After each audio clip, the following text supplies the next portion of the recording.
I just want to leave a little space for that, because what you just said requires listening with the heart, not just hearing with the words you said. Why don't you, do you want to take a moment to talk a little bit more about that statement from Uluru, so that people who are here this morning can hear, listen, feel a little more of what you can bring us, that is information from there, information in its biggest sense. Yeah.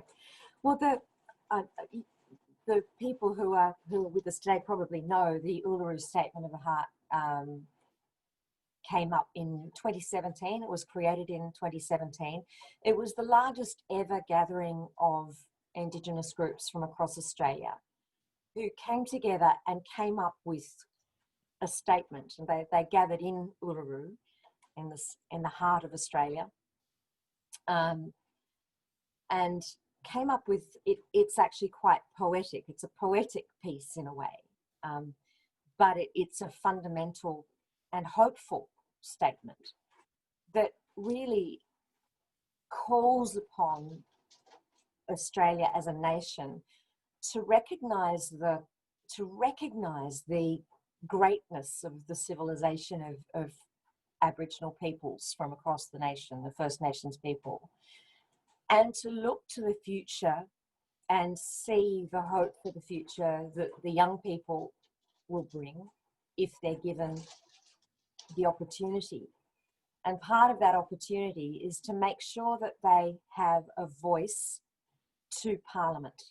That is, that there is a way of having an Indigenous voice listened to whenever decisions are being made that affect or pertain to First Nations people in Australia. So, and part of that is moving towards a treaty as well with the Aboriginal Australian people and the rest of the nation. So I think these things are vital if Australia is to heal.